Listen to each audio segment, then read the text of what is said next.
ქვეყანაში მაყულის წარმოება მნიშვნელოვნად შემცირდა. ეს განცხადება BMG-სთან კოოპერატივი გილას ხელმძღვანელმა გააკეთა, როგორც იზოლდა ქიტესაშვილი ამბობს, ქვეყნის მასშტაბით ბაღების დიდი ნაწილი გაიჩეხა. რაც შეეხება უშუალოდ მათი კოოპერატივის მოსავლიანობას, გილეში წელს 20 ტონა მოსავალს ელოდებიან, რომელსაც სრულად ქართული ბაზარი აითვისებს. გასულ წელს კილოგრამი მაყულის ფასი საშუალოდ 8 ლარი იყო, ფერმერს კი 1 კილოგრამის წარმოება დაახლოებით 5 ლარი უჯდებოდა.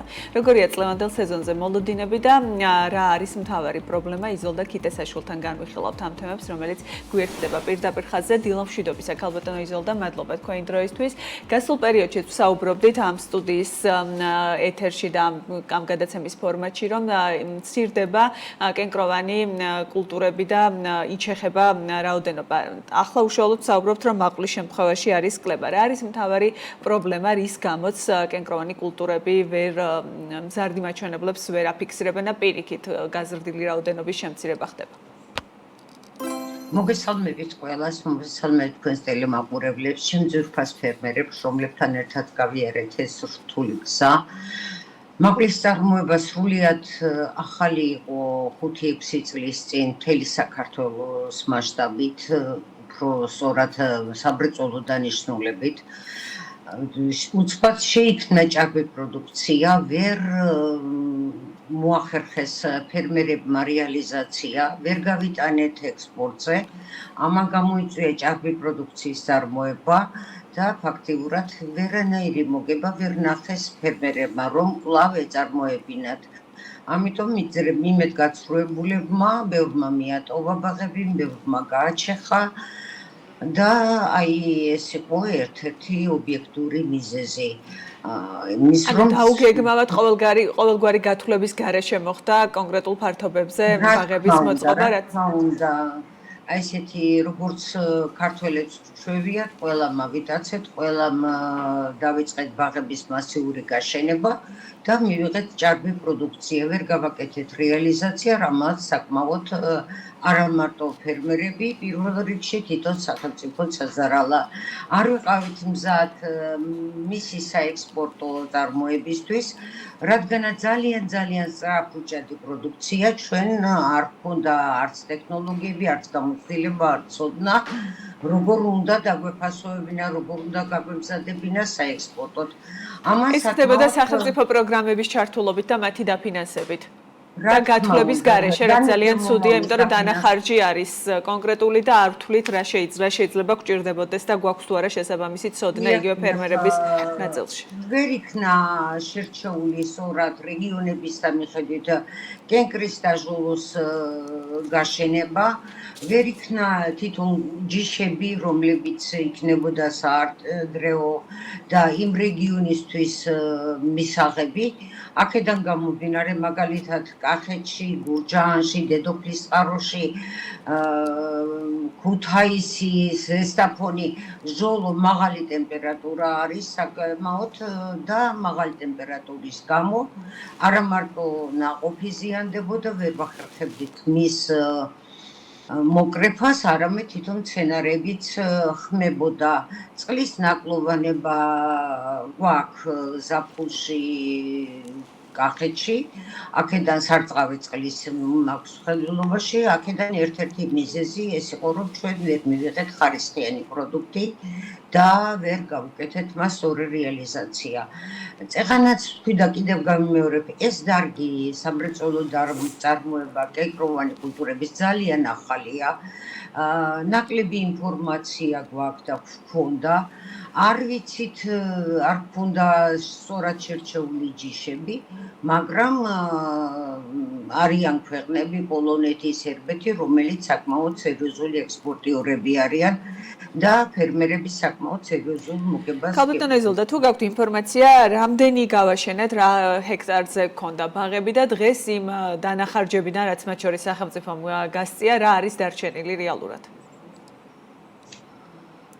საქართველოს მასშტაბით რამდენიმე ათეული გექტარი იყო გაშენებული დანერგემომავლის ფარგლებში. ეხლა ათეულის ფარგლებში იქნება ეს პლანტაციები. თვითონ ჩვენ რომლებიც ვაწარმოებდით მაყლის იმ ჯიშებს, სრულიად გავჩეხეთ და ჩავანაცვლეთ ახალი ჯიშებით. ეს არის საადრეო ჯიში, რომელიც პირველი ივნისისთვის უკვე მასიურ კრეფას ვიწყებთ. ნაყოფი მეტად ყრილია, ტრანსპორტაბელურია, უფრო უკეთესი გემური თვისებით არის. ფაქტიურად უკვე გამოვახერხეთ, გავაშენეთ 2 გექტარზე და აქედან წელს ნამდვილად, რა ვიცი, უმცირე 20 ტონას ველოდები და ადგილობრივ ბაზარი სრულად აითვისებს.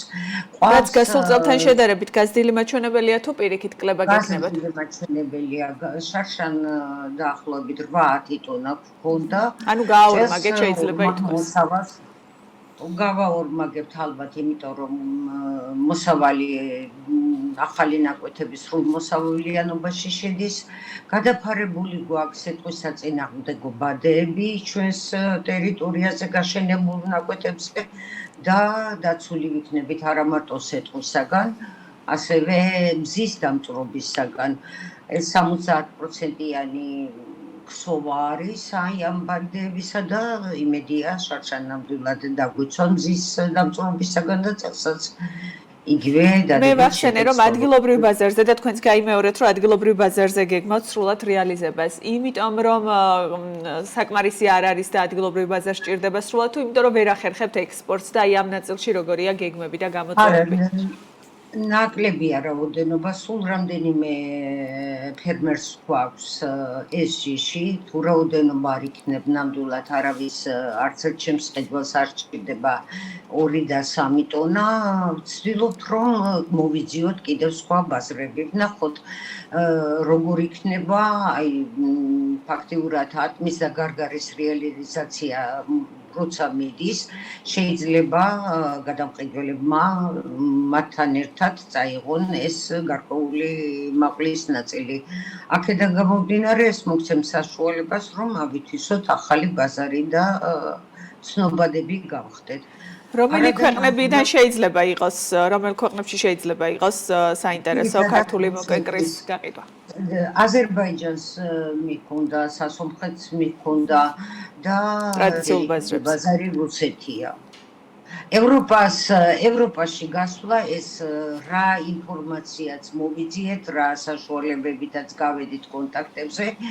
ეს ევროპას თვითონ აქვს დიდი პრობლემა განსაკუთრებით სერბეთს და პოლონეთს ხილის კენკრის რეალიზაციისა და იმათ უკვე ათვისებული აქვთ სერიოზული ბაზრები და ასეთი მცირე რაოდენობით ჩვენ ვერანაირ კონკურენციას ვერ გავუწევთ. ფასების ნაწილში რა ღირს ქართული მაყვალი კენკრა და რამდენად მომგებიანი შეიძლება იყოს? მე ვახსენე რომ 5 ლარი ჯდება დაახლოებით წარმოება და 8 ლარია სარეალიზაციო ფასი. აი ეს რამდენად მიმზიდველს ხდის ამ ინდუსტრიას? 3 ლარი მოგება რომ დაგრჩება ფერმერს, ეს ცოტა არ არის ფაქტიურად 25-30%-მდე გამოდის მოგება და ეს ცუდი არ არის, ნამდვილად ანაზღაურებს. რამდენად შეიძლება თქვენი მაგალითი და თქვენი ცოდნა გამოყენებული იქნა სხვა ფერმერებთანაც და სწორი ჯიშების წარმოებით დაიწყოს ხელახლა ბაღების გაშენება? ამ კუთხით არსებობს ისევ დაინტერესება ფერმერების მხრიდან თუ ეს არის ის რისი მოყვანაც შეუძლია საქართველოს და მეტი ინტერესი ამ ბაზარზე არ არის? ნამდვილად დიდი და რთული გზა გავიარეთ აი ამ 10-15 წლის განმავლობაში. საკმაოდ კარგად ჩამოყალიბდა მოცვის წარმოება და მათი ასოციაცია. ნამდვილად ვერ გავედი. თუ ვინმე იქნება დაინტერესებული ეს ვიღაცას ძალად და თხოვნით გააკეთებინო, ნამდვილად არ გამოვა, უნდა იყოს დაინტერესება. აქ საკმაოდ სერიოზული ინვესტიციებია. ჩასადები კიდევ სახელმწიფომ და თვითონმა ფერმერმა კიდევ გარისხოს ასეთი დიდ მასშტაბებით რომ გააშენეს 5, 8, 10, ზოგმა 15 გექტარი გააშენა და ფიზიკურად მუშახელიც არ ყოფნიდა, ვერ კრებდა. ეს რომ დიდ ფართობზე გაშენება ნამდვილად არარენტაბელური იქნება, მაგრამ 1-2 გექტარი ნამდვილად ყველასთვის მომგებიანი იქნება. განსაკუთრებით ყვავილობას იწყებს გვიან, აპრილის დაახლოებით 15 რიცხვის შემდეგ ეს ახალი ჯიშები არა მარტო ჩვენ ორი ჯიში გვაქვს, ბევრია ახალი ჯიშები, რომელიც უკეთესი ტრანსპორტაბელურობისა არის, გემური თვისებები კარგია, საადრევო როცა ხილი ნაკლებია და აქედან გამომდინარე, აი ესეთი მცირე ფართობზე გაშენება უფრო მომგებიანი იქნება, რენტაბელური იქნება, ვიდრე დიდ ფართობებზე გაშენება. თუ კი ერთმანეთს კვლავ დაუკავშირდებით, გქონდა ჩვენ კონტაქტები ერთმანეთთან, უზიარებდით გამოცდილებას, ბრძოლას დაავადებების მიმართ, ასევე რეალიზაციაშიც ვეხმარებოდით ერთმანეთს, ნამდვილად ცუდი არ იქნება. შეჯამებისთვის რა შეიძლება გჭირდებოდეთ, რა არის მთავარი გამოწვევა, რაც კენკროვან კულტურებს აქვთ და რა მიმართულებებში გჭირდებათ სახელმწიფოს დახმარება, თუ კომუნიკაცია, თუ კონსულტაციები? სახელმწიფოს დახმარება, ნუ რა ვიცი, უკეთესი იქნება, რომ ავითვისოთ, როგორ რეალიზაციის რა ტექნოლოგიები არის.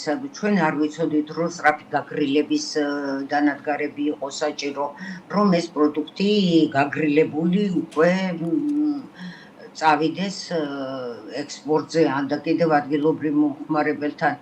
ამ ხრივ ნამდვილად საჭირო იქნება ერთმანეთთან კონტაქტი და ასთა გაზიარება და შეჯერება გარკვეულ პრობლემებზე. ცოდნის გაზიარება, ესე იგი მთავარი გამოწვევა, რაც ამ ბაზარზე არსებობს. ნამდვილად ჩვენ ერთეული სპეციალისტები ყავდა, რომლებიც ნამდვილად სრულად ვერ ერგოოდნენ ამ დარგში. იმდენად ახალი იყო ეს დარგი, სრულიად აუთვისებელი სამრეწველო დანიშნულებით, მხოლოდ პირადი წარმოებისთვის ჰქონდა ჟოლოც, მაყვალიც და სხვა პროდუქტი და ეხლა უკვე ძალიან ბევრი რამე ჩამოყალიბდა.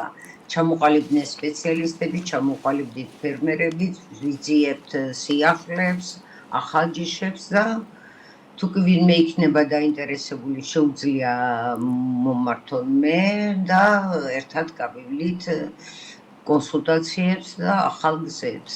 საკმაოდ აქტიური ხართ მთელი ამ დროის განმავლობაში მედიასთან და დარწმუნებული ვარ, რომ ფერმერებთანაც ასეთივე წარმატებით ვსვლით ინფორმაციას. მადლობა, ქალბატონო იზოლდა, თქვენი დროისთვის და ინფორმაციის განახლებას. მადლობა და წარმატებები ფერმერებს.